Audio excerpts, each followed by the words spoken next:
Selamat pagi, puji nama Tuhan. Berapapun kita pada saat pagi hari ini kita ada pada saat hadir di tempat ini. Saya percaya kita semua telah memperoleh kemenangan. Kita semua telah memperoleh kasih setia Tuhan dalam hidup kita. Dan saat pagi hari ini mari kita memperhadapkan hati dan hidup kita kepada Tuhan. Kita mau cari wajah Tuhan dan kita mau beri yang terbaik buat Tuhan. Amin. Kita mau tundukkan kepala kita.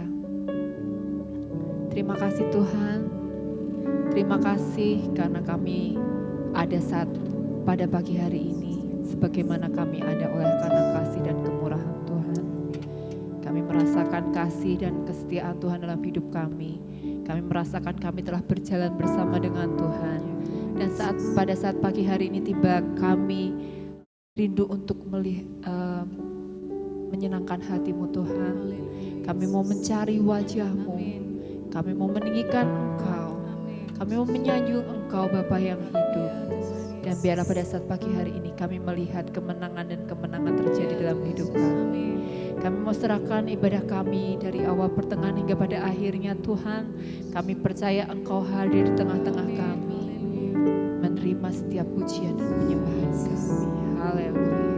Amin. Mari Bapak Ibu kita mau siapkan hidup kita, siapkan hati kita mencari Tuhan. Terima kasih Tuhan.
penuh kasih dan sayang. Penuh kasih dan sayang.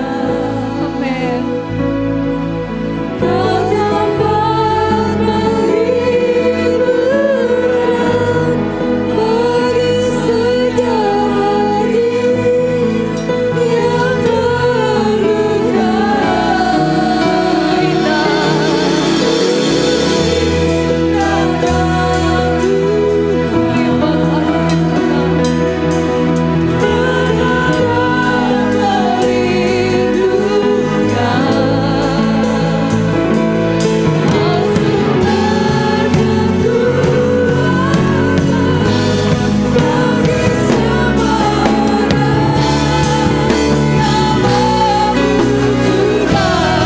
Dengan senang hati naikkan pujian kita, sungguh indah ya Tuhan.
Amin. Terima kasih Tuhan. Engkau yang melihat setiap hidup kami, setiap kami yang terluka, setiap kami yang dalam permasalahan, setiap kami yang dalam sakit penyakit. Kami tahu Tuhan, Engkau sumber penghiburan kami, sumber penyembuh kami, sumber berkat kami. Terima kasih Bapak, saat pagi hari ini lebih lagi kami mau naikkan pujian kami, karena kami tahu bahwa Allah bangkit untuk melawat kami. Terima kasih Tuhan, di dalam nama Yesus kami mau bersorak bagi Engkau. Haleluya, amin.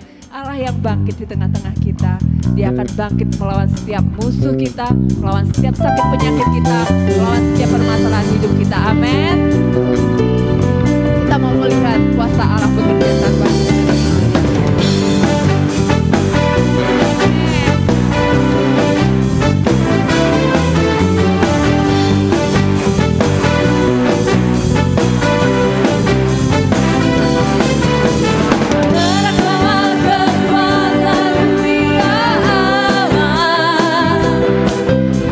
Tunjukkan kuasa mulia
sekarang hingga selama-lamanya. Amin. Pada saat pagi hari ini, marilah kita memperhadapkan hidup kita kepada Tuhan. Hanya Tuhan yang tahu apa yang akan terjadi dalam hidup kita. Hanya Dia yang tahu masa depan kita. Yang menjadi bagian kita adalah percaya. Percaya pada Tuhan bahwa Tuhan akan selalu menjadi penolong hidup kita. Dia adalah Allah yang setia dan kesetiaannya tidak akan berubah. Saat pagi hari ini kita mau bangkitkan iman kita. Karena kita masih memiliki Tuhan kita yang besar. Kita masih memiliki Tuhan kita yang setia dalam hidup kita.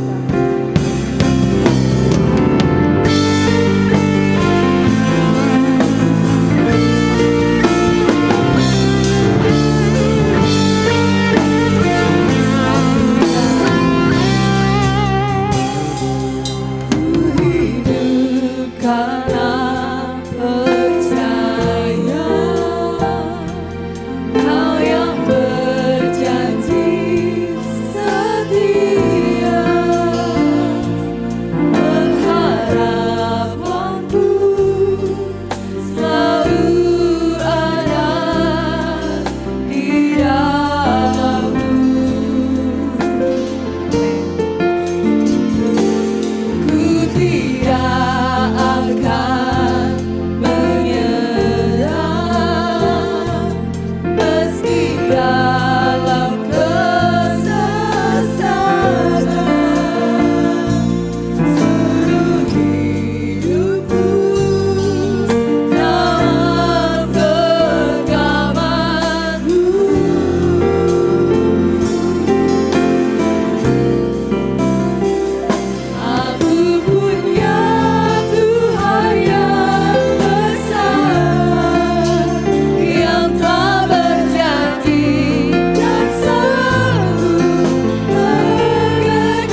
kami berdoa untuk firman Tuhan.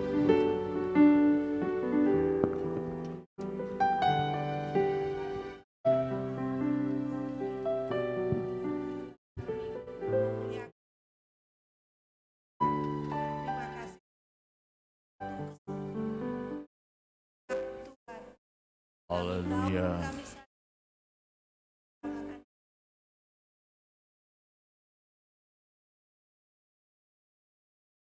Puji bagi Tuhan, haleluya.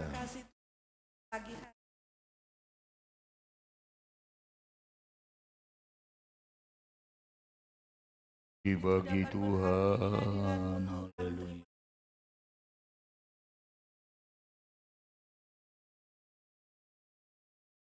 Oh, haleluya.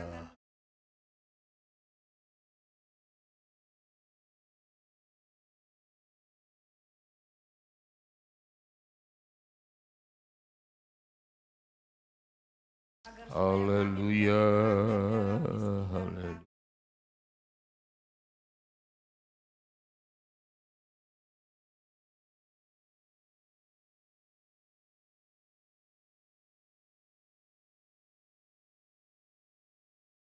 Terima kasih.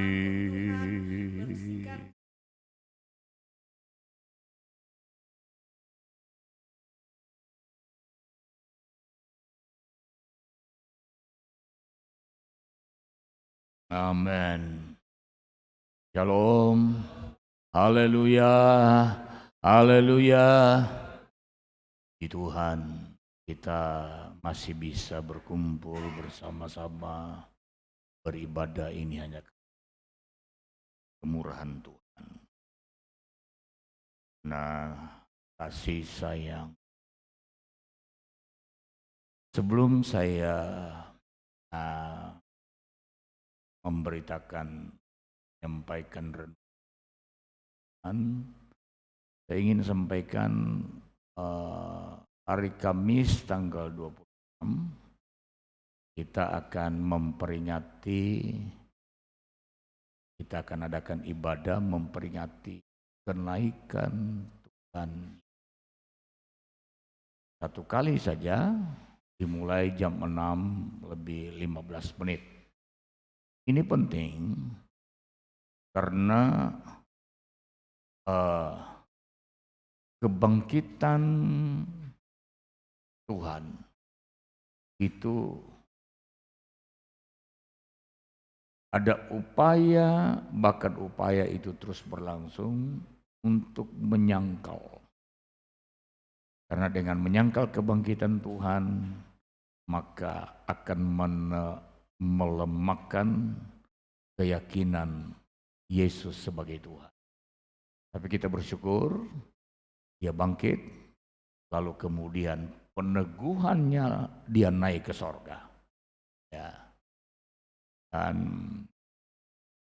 kita ingat, memperingati itu supaya dunia tahu bahwa kita memiliki keyakinan yang kuat, Tuhan kita adalah Allah yang hidup, naik ke sorga. Puji Tuhan.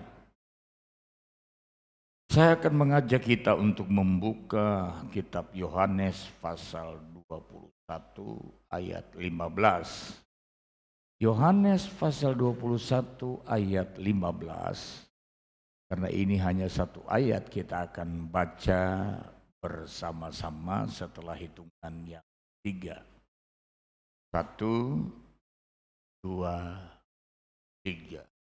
Sesudah sarapan, Yesus berkata kepada Simon Petrus, "Simon, anak Yohanes, apakah engkau mengasihi aku lebih daripada mereka ini?"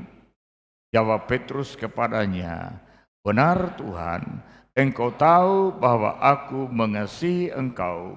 Kata Yesus kepadanya, "Gembalakanlah domba-dombaku." Terpujilah Tuhan, sebab kasih setianya kekal buat selama-lamanya. Amin. Puji Tuhan. Silakan duduk kembali.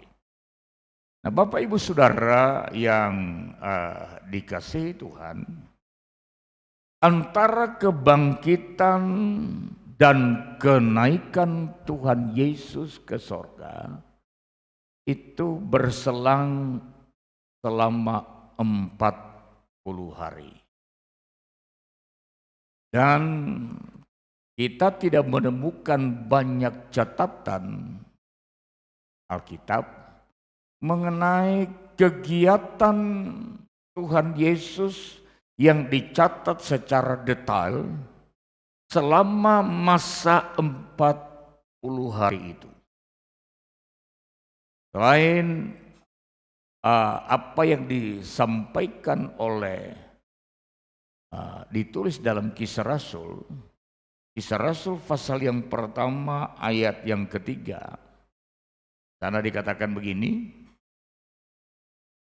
kepada mereka, murid-muridnya maksudnya, ia menampakkan dirinya setelah penderitaannya selesai.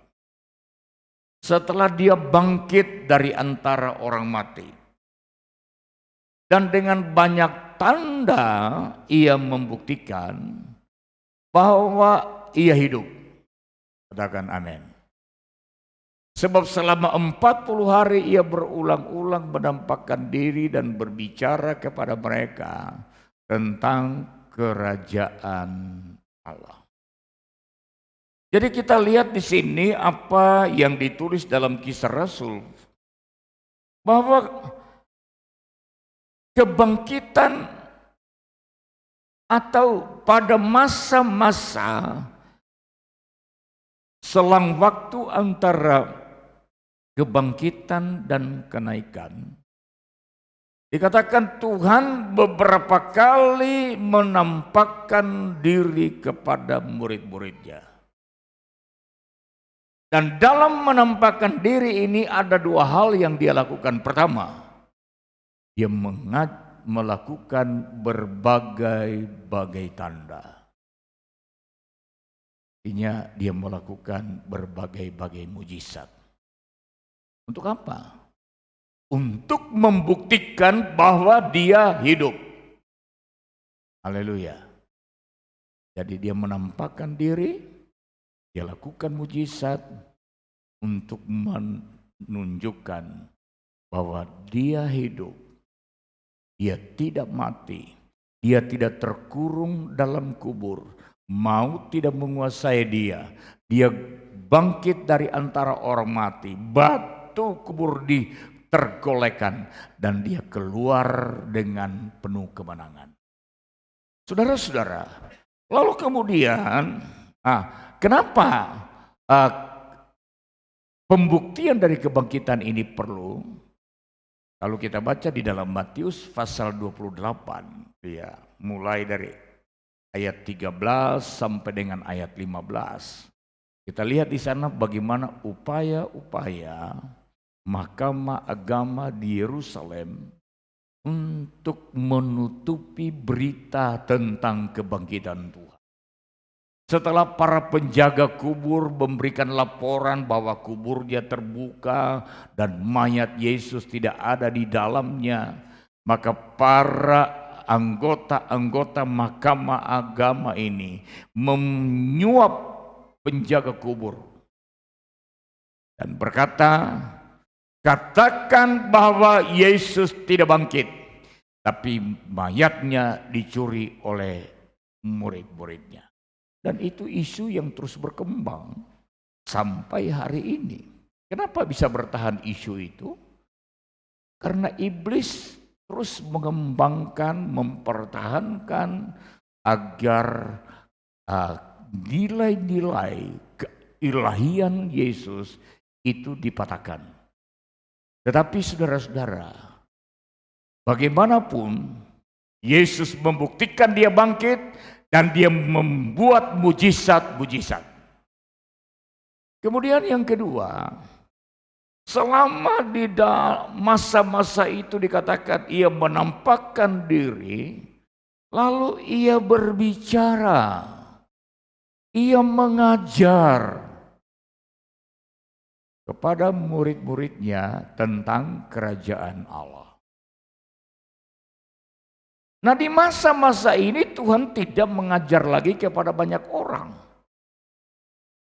Tetapi secara spesifik dia mengajar hanya untuk murid-murid, mengajar tentang kebenaran agar mereka memahami kebenaran, dipersiapkan untuk memberitakan kebenaran. Mereka yang akan melanjutkan pemberitaan Injil setelah pada masa zaman gereja. Saudara-saudara, orang lain tidak bisa menceritakan tentang kebenaran kerajaan Allah. Hanya Yesus yang bisa mengajar tentang kebenaran Allah. Sebab dia adalah Allah itu sendiri. Ya. Nah, Bapak Ibu Saudara, lalu kita kembali kepada pasal perikop kita, Yohanes pasalnya yang ke-21. Kalau kita baca mulai dari ayat yang pertama, maka kita akan melihat di sana ada dua hal yang dicatat oleh Alkitab di dalam Yohanes pasal 21. Yang pertama, kalau saudara baca di dalam ayat yang kelima, ayat 6, 7, dan 8. Ya. Yohanes pasal 21. Ya. Ayatnya yang kelima. Kata Yesus kepada mereka, "Hai anak-anakku, adakah kamu mempunyai lauk pauk?" Jawab mereka, "Tidak ada." Kita berhenti dulu di situ. Setelah Yesus mati, kemudian bangkit, murid-murid ini ada dalam satu situasi yang berbeda ketika Yesus secara fisik masih bersama-sama dengan mereka. 3,5 tahun lamanya mereka kumpul bersama, duduk bersama, makan bersama, berjalan bersama. Tapi setelah Yesus mati dan bangkit, hal ini tidak terjadi lagi. Tapi sebelumnya Tuhan sudah memberikan mereka peneguhan-peneguhan. Yohanes pasal 14 ayat pertama dikatakan, "Jangan beri hatimu terharu. Ya, percayalah kepada Bapa dan percayalah kepadamu. Aku pergi menyediakan tempat bagimu. Dan kalau aku sudah selesai menyediakan tempat bagimu, aku akan kembali supaya di mana aku berada, di situ pun kamu berada." Tuhan sudah kasih peneguhan. Tapi rupanya saudara, peneguhan ini dengan ketidakhadiran Yesus secara fisik membuat murid-murid Tuhan seperti orang yang kehilangan pegangan. Lalu Petrus berkata begini kepada teman-temannya, "Aku mau menjala ikan." Murid-murid yang lain meresponi dengan berkata, "Aku ikut." Lalu mereka bersama-sama pergi ke Danau Tiberias. Mereka mulai mengerjakan pekerjaan yang lama, mereka menjala ikan. Tetapi sepanjang malam mereka gagal, mereka tidak berhasil, tidak mendapatkan apa-apa. Hingga ketika Yesus bertanya, "Ada lauk padamu?" Mereka berkata, "Enggak ada, Tuhan." Itu bukti kegagalan. Usaha sepanjang malam itu nihil. Ayat 6. Maka kata Yesus kepada mereka, "Tebarkanlah jalamu di sebelah kanan perahu, maka kamu akan peroleh. Maka kamu akan berhasil." Lalu mereka menebarkannya dan mereka tidak dapat menariknya lagi karena banyaknya ikan. Saya yakin sepanjang malam tempat itu sudah berulang kali mereka tebarkan jala. Di sebelah kiri perahu sudah berulang kali. Di sebelah kanan perahu sudah menebar, mereka sudah tebarkan. Ya. Saudara-saudara, jala dengan pukat itu beda. Pukat itu sebuah jaring yang direntangkan dan akan menangkap ikan yang lewat. Ya, itu pukat. Nah, kalau jala, sebuah jaring yang berbentuk lingkaran dilemparkan, dan ketika dilempar dia akan mengembang sedemikian rupa selebar-lebarnya sesuai dengan diameternya, lalu terjun ke laut, dan ikan yang terkurung itu adalah ikan yang didapatkan. Nah, saya yakin sudah berulang kali mereka tebarkan itu, tapi gagal. Tapi kali ini dikatakan waktu Yesus berkata, tebarkan jalamu di sebelah kanan perahumu. Sebuah keberhasilan yang dahsyat. Apa yang kita tarik di dalamnya, saudara? Ya. Ayat 7 kita terus dulu. Maka murid yang dikasih Yesus itu berkata kepada Petrus, itu Tuhan.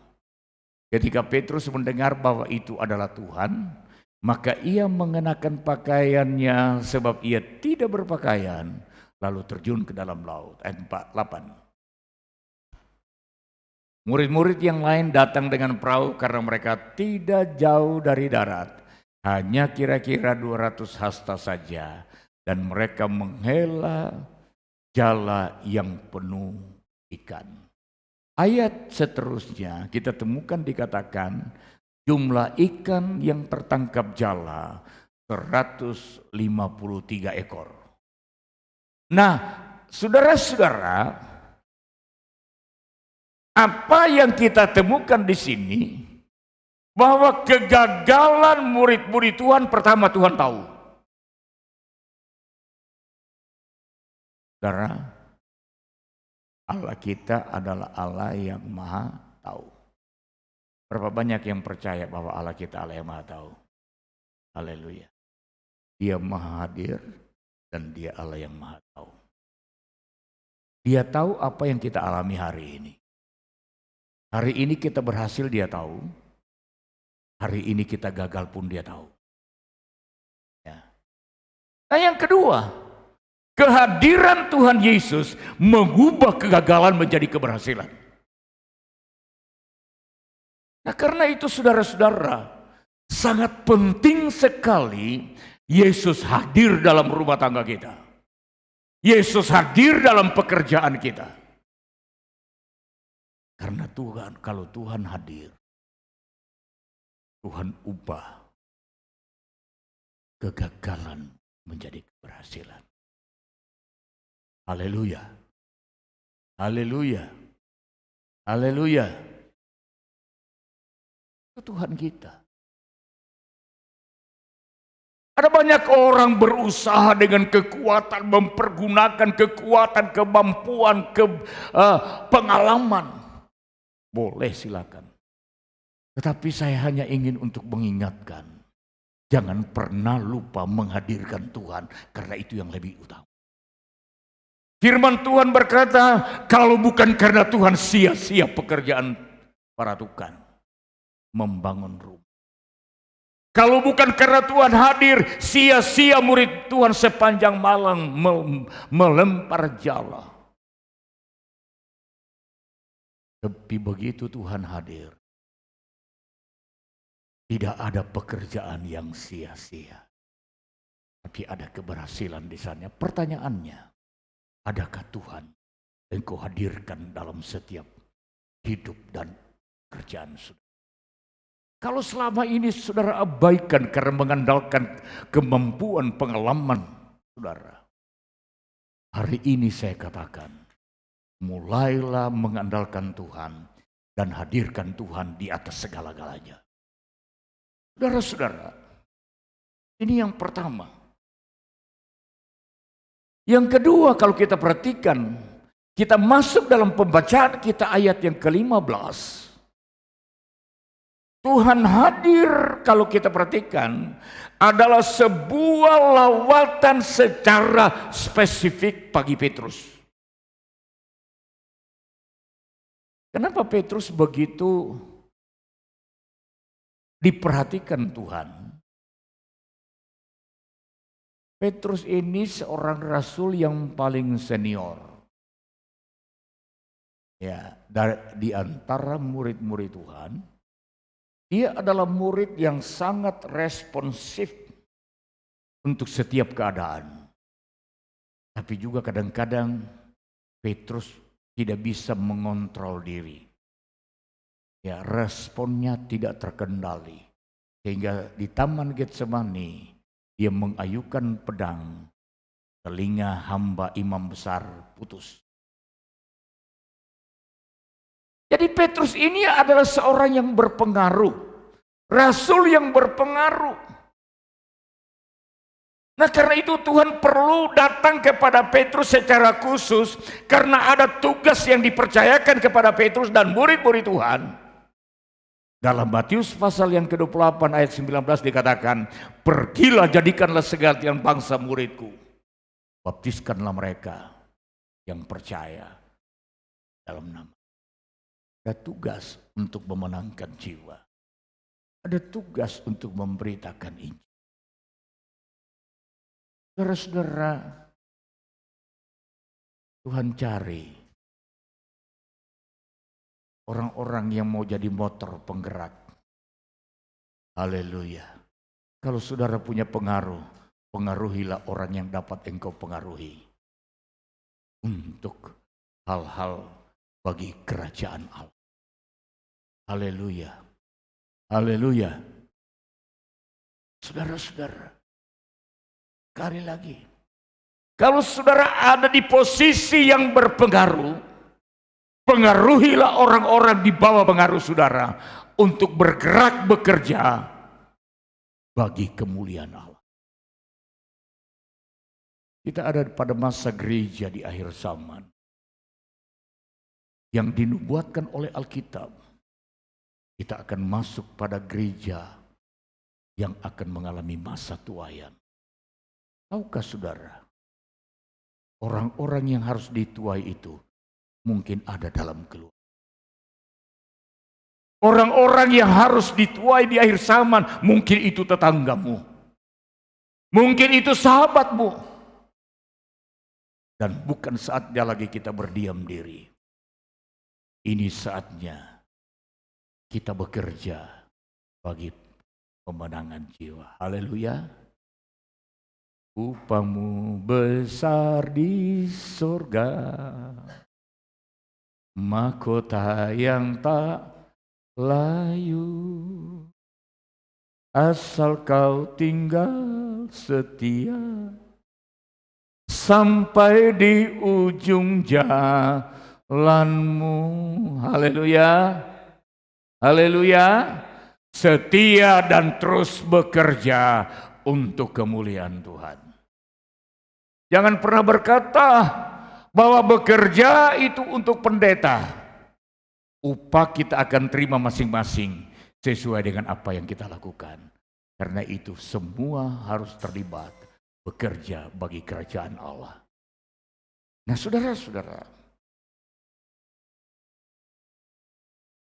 ayat 15 ya dari Yohanes pasal 21 ini dalam pembicaraan dengan Petrus.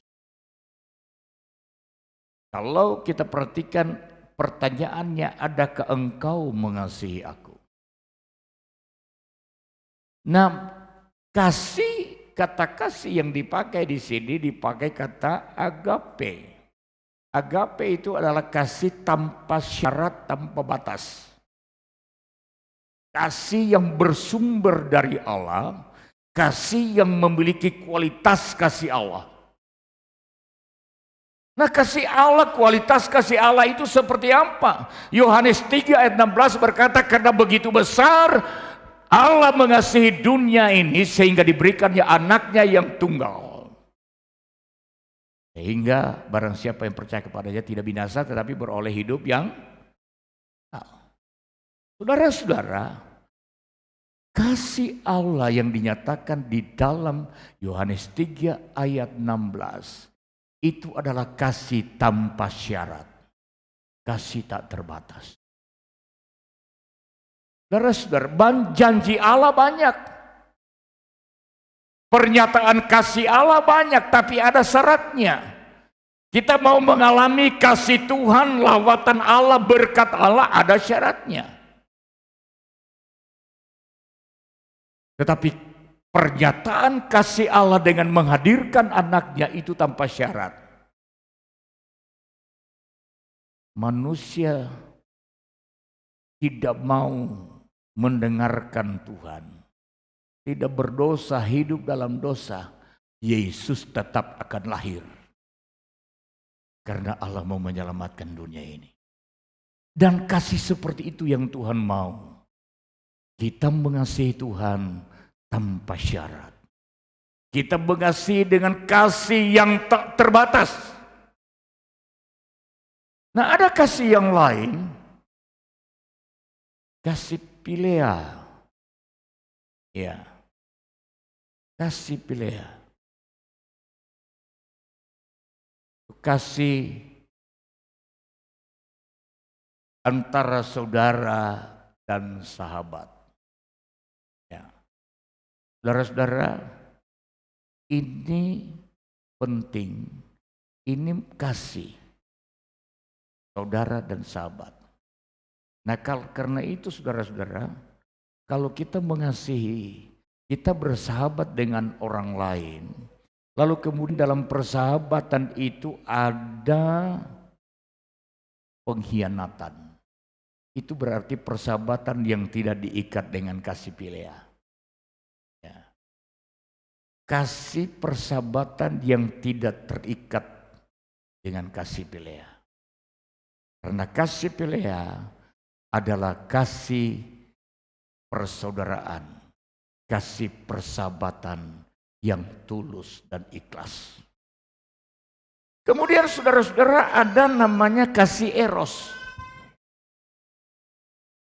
Kasih eros itu adalah kasih yang ingin untuk memiliki. Ya, ini kasih orang berpacaran, ya orang, ya kasih apa namanya, dengan tujuan untuk mendapatkan sesuatu. Ini kasih yang rendah. Ada lagi kasih yang jarang dipakai tapi itu ada, stroge. Stroge itu adalah kasih kodrati, sebagaimana seorang tua mengasihi anaknya. Nah, kata yang dipakai dalam percakapan dengan Petrus, Tuhan berkata, Petrus, adakah engkau agape kepadaku? Adakah engkau mengasihi aku dengan kasih tanpa batas, tanpa syarat? Saudara, ini yang Tuhan tanyakan kepada Petrus. Tuhan ingin untuk mendapatkan kasih yang seperti itu. Sebelum Tuhan Yesus disalibkan, kalau kita baca di dalam Yohanes pasal 15, Tuhan Yesus mengajar tentang bagaimana caranya, bagaimana syaratnya untuk kita dapat membuktikan atau dinyatakan kita mengasihi Tuhan. Saudara bisa baca dalam ayat yang ke-15 dari Yohanes pasal 14, ayat 15, ayat 21, ayat 23. Nah, saudara-saudara, di sana kita akan lihat bahwa dalam pengajaran Tuhan dikatakan, jikalau kamu mengasihi aku, kamu akan mengikuti apa? Perintahku. Jadi mengasihi Tuhan akan mengikuti perintah. Dan karena ini adalah kasih tanpa syarat, maka kita pun tidak akan memilah, oh saya hanya mau perintah yang ini. Karena kasih dan kasih sini juga dipakai kata agape. Karena kasih di sini adalah kasih tanpa syarat, maka kita pun akan mentaati firman Allah tanpa syarat. Haleluya. Kenapa kadang-kadang kita tidak diberkati Tuhan? Karena kita mentaati firman dengan bersyarat. Kita taati firman dengan persyaratan apa yang sesuai dengan keinginanku. Saya berulang kali katakan, di dalam ketaatan bukan firman tunduk pada keinginan kita, tapi keinginan kita tunduk kepada firman. Amin. Halo, sekali lagi.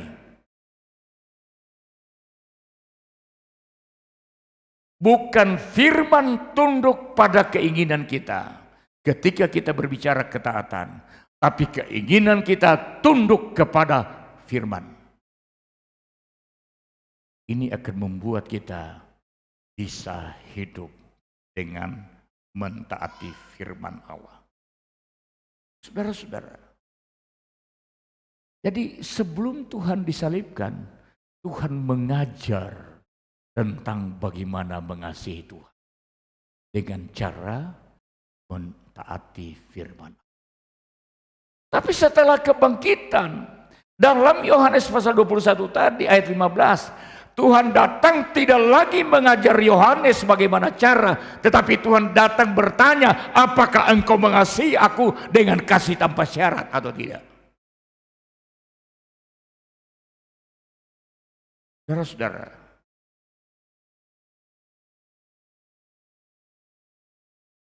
Tuhan mengingatkan Petrus. Perhatikan, ini adalah percakapan setelah kebangkitan. Kapan Tuhan minta pernyataan Petrus tentang mengenai kasih agape?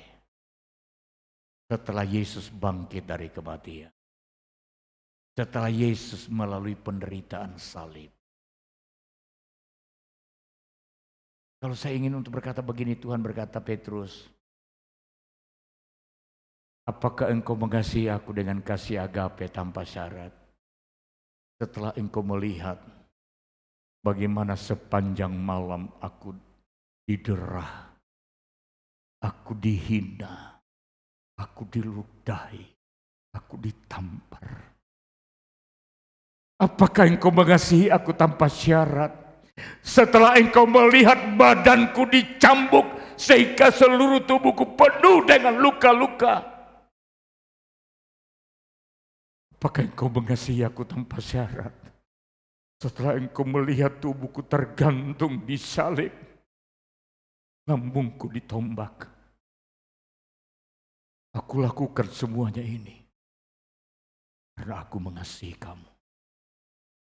Yesus disalib bukan karena dia berdosa. Firman Tuhan berkata upah dosa itu adalah maut.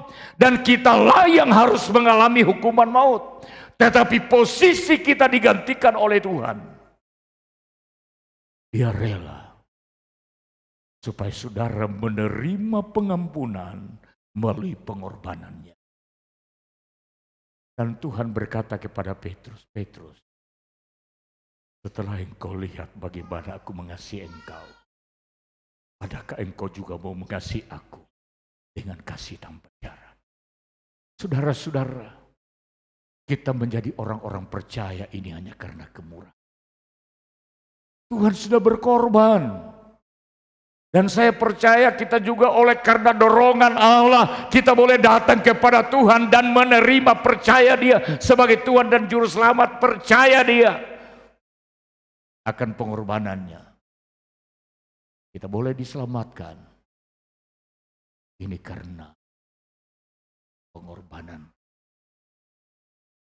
Mari kita mau mengasihi Tuhan dengan kasih agape. Yang kedua, saudara, kalau kita lihat dalam ayat 15 ini, Ya. Apakah engkau mengasihi aku lebih daripada mereka ini? Tuhan ingin agar Petrus mengasihi Tuhan dengan kasih dalam skala prioritas lebih utama daripada yang lain. Sekali lagi, Tuhan ingin Petrus mengasihi Yesus, mengasihi Tuhan dengan kasih dalam skala prioritas yang lebih utama daripada yang lain. Mengasihi teman salah boleh, keluarga boleh, siapapun boleh. Ya. Tapi jangan tempatkan Yesus pada urutan yang kedua. Kasihilah Tuhan lebih daripada siapapun. Bahwa engkau diberkati, kasihilah Tuhan daripada berkat yang engkau miliki. Kasihi Tuhan lebih dari pekerjaan yang menjadi sumber penghasilanmu. Saudara-saudara, kenapa Tuhan ingin untuk ditempatkan sebagai untuk mendapatkan kasih yang paling utama di dalam hidup kita? Karena Tuhan Yesus tidak mau diduakan, apalagi dinomor duakan. Ya. Tuhan Yesus tidak mau dinomor duakan, apalagi diduakan. Ini beda saudara ya. Dinomor duakan itu artinya ada kasih yang nomor satu dan ada yang nomor dua. Tapi kalau diduakan itu artinya mengasihi Tuhan dan juga yang ada yang lain yang disejajarkan. Saudara-saudara, waktu seorang ahli Taurat, orang Farisi, bertanya kepada Tuhan Yesus, sebenarnya yang dimaksud mengasihi sesama itu seperti apa? Ya. Lalu Tuhan berkata begini, apa yang kau baca di dalam kitab? Lalu orang itu menjawab begini, kasihilah Tuhan Allahmu dengan segenap kekuatanmu, genap akal budimu, segenap hatimu. Kemudian dikatakan apa? Kasihilah sesamamu manusia. Nah ayat ini saudara bukan berarti tanpa maksud. Kenapa dia ada? Ini sebenarnya adalah prioritasnya. Kasihi Tuhan lebih daripada teman. Kasihi Tuhan lebih daripada sesama. Mengasihi sesama itu perlu karena itu bukti kita anak-anak Tuhan, orang-orang yang percaya. Tetapi Tuhan mengharapkan, menginginkan yang terlebih utama mengasihi Tuhan. Jangan sampai oleh karena teman kita meninggalkan Tuhan. Jangan sampai oleh karena teman lalu Tuhan dinomor duakan. Lalu di dalam kitab Keluaran ketika Tuhan memberi hukum kepada bangsa Israel, dikatakan begini, jangan ada ilah lain di hadapanku. Lalu dikatakan apa? Sebab aku Tuhan Allahmu adalah Allah yang cemburu. Jadi Tuhan tidak mau ada ilah lain yang kita percaya dalam hidup ini. Banyak orang Kristen masih menempatkan ilah lain untuk mempercayakan hidupnya. Masih ada jimat, masih ada apa namanya lagi selain jimat itu.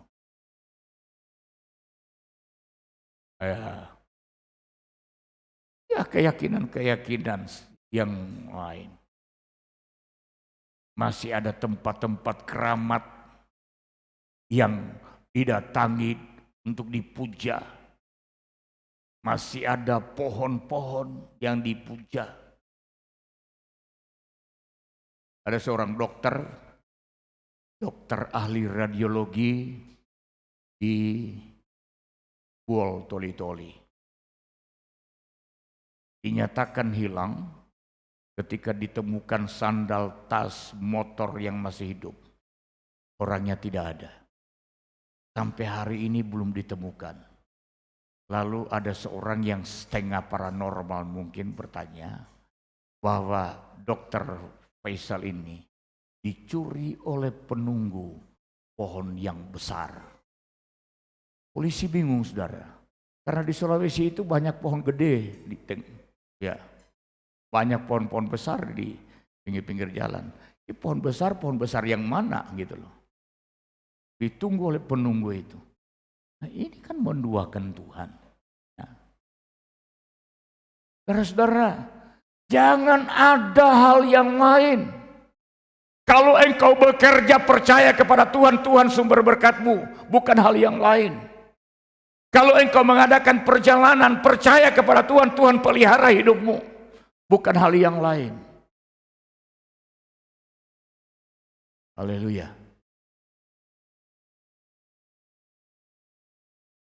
Waktu saya ngantar Yusuf ke bandara hari Kamis yang lalu, saya beberapa malam kurang bisa tidur dengan baik, saudara.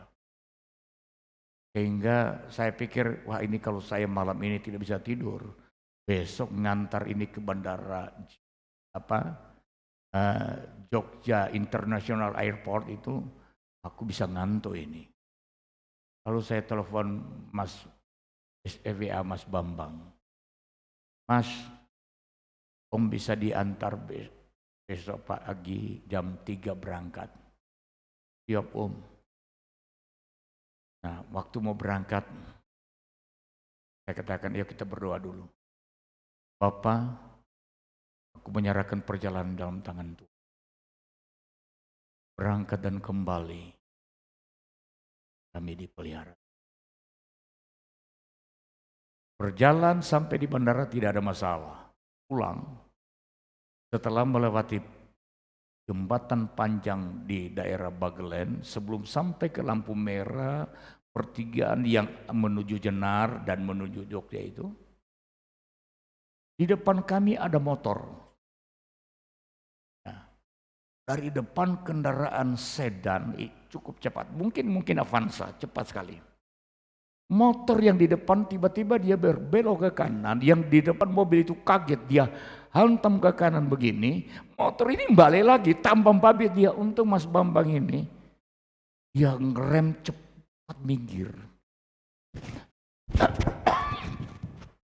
Saudara-saudara, kira-kira 10 detik terlambat, kami benturan adu banteng, saudara.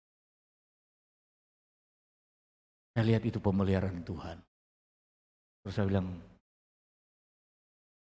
waktu orangnya dijejeri Mas Bambang, saya tanya begini, Dek, nopo ngantuk Om? Boleh rem ngantuk, saya katakan begitu. Saudara-saudara, saya berkata, makanya saya mau katakan saudara, kalau saudara mengadakan perjalanan, berdoa, mohon pimpinan dan biasakan itu. Biasakan. Saya kalau mau berangkat, naik mobil duduk starter sebelum berjalan saya doa dulu. Saudara-saudara, minta pimpinan. Ya. Utamakan Tuhan. Jangan mengandalkan kekuatan, jangan mengandalkan kemahiran dan lain sebagainya. Dalam berjalan, dalam berupaya, dalam siapapun, andalkan Tuhan di atas segala-galanya. Haleluya. Itu orang yang mengutamakan Tuhan. Kemudian saudara, yang ketiga kita dapatkan dalam ayat ini. Dikatakan, gembalakanlah domba-dombaku. Saudara perhatikan, Tuhan memberikan tugas kepada Petrus. Tapi tugas ini dipercayakan setelah Petrus berkata, benar Tuhan, Engkau tahu bahwa aku mengasihi Engkau. Walaupun jawaban Petrus bukan kasih yang diharapkan, tapi Tuhan hargai. Saudara-saudara, saya ingin untuk katakan, apapun yang kita lakukan harus didasari karena mengasihi Tuhan. Saudara melayani, pelayananmu dasari karena engkau mengasihi Tuhan. Pengorbanan saudara mau berkorban, pengorbananmu dasari karena engkau mengasihi Tuhan. Apapun yang kita lakukan, dasari karena kita mengasihi Tuhan. Saudara-saudara, jangan pernah melakukan sesuatu. Ya, jadi saya mau kata begini, jangan pernah melakukan sesuatu untuk supaya, ya, jangan. Tapi saya mau lakukan semuanya bagi Tuhan karena Dia telah lebih dahulu mengasihi aku. Itu dasar dari semua tindakan, pelayanan dan perbuatan kita. Puji Tuhan, mari kita bangkit berdiri. Biar kita mau tetap mengasihi Tuhan, mencintai Dia, setia kepada Tuhan selama masa umur di hidup kita. Haleluya.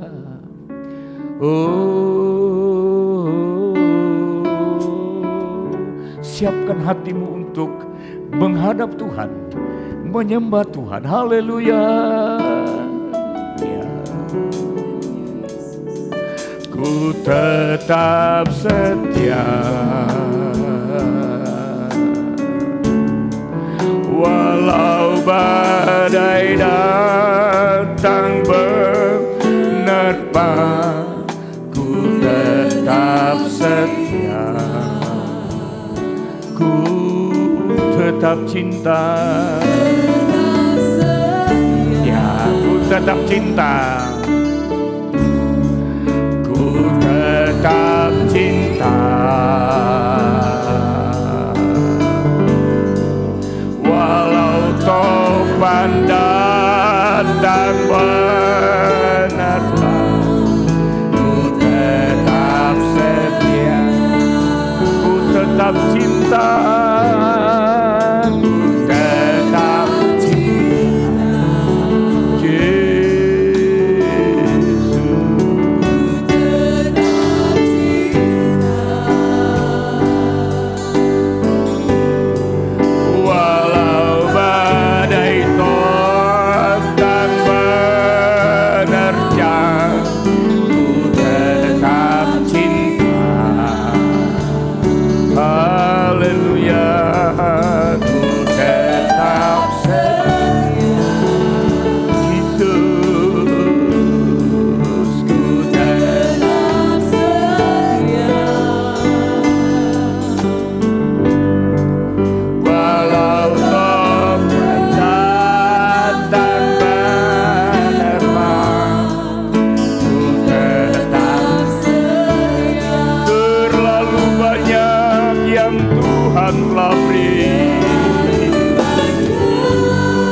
katakan terlalu banyak.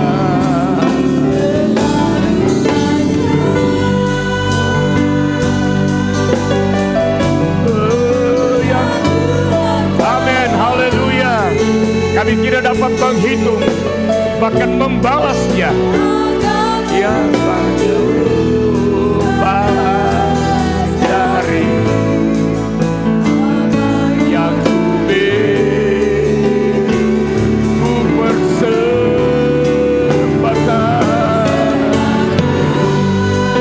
Amin, haleluya. Seluruh hidupku dan ku tetap cinta untuk selamanya, dan ku tetap cinta, dan ku tetap cinta, biar dan ku tetap cinta, cinta biar ku tetap setia. Sama-sama kita katakan untuk selama-lamanya. Haleluya, haleluya, haleluya, haleluya. Bahasa kami tidak cukup untuk mengungkapkan semua yang Tuhan sudah berikan kepada kami. Kami tidak cukup mampu untuk menuliskan rangkaian kata-kata, rangkaian tulisan untuk menggambarkan kasih Allah. Nah, karena itu Tuhan hanya mengasihi dan mencintai Engkau dan mempersembahkan seluruh hidup ini ke dalam tangan Tuhan bagi kemuliaan Tuhan. Ini yang kami dapat lakukan. Kiranya Roh Kudus memampukan kami agar dalam keadaan apapun kami tetap mengasihi dan mencintai Tuhan. Tidak mundur meninggalkan Tuhan, mengikuti Engkau sampai langkah terakhir, berjumpa dengan Tuhan dalam kemuliaan. Berkati umat-umat-Mu yang sudah hadir dalam ibadah hari ini. Mereka yang tidak sempat hadir, Engkau tahu di mana mereka berada. Kalau mereka ada dalam halangan, rintangan, Tuhan tolong. Dalam persoalan, Tuhan berikan mereka jalan keluar. Yang sakit Tuhan jamah dan sembuhkan. Hamba berdoa Tuhan berkati jemaat-Mu sepanjang minggu ini. Dalam setiap langkah-langkah hidup mereka, dalam perjalanan Tuhan sertai. Dalam pekerjaan berkat Allah turun. Buat mereka berhasil menikmati berkat Allah. Dan biar kiranya umat-umat-Mu boleh memuliakan Engkau di sepanjang kehidupan mereka. Yang berulang tahun, Tuhan panjangkan umur mereka. Sebagaimana Engkau sudah pelihara di masa yang lalu, begitu juga Engkau akan pelihara di masa yang akan mendatang. Akhirnya saudara-saudaraku yang dikasihi Tuhan, terimalah berkat dan anugerah dari Allah Bapa. Kasih sayang sempurna melalui putranya Yesus Kristus, serta kekuatan dan penyertaan penghentaran Roh Kudus menyertai kita semua pagi hari ini sampai selama-lamanya.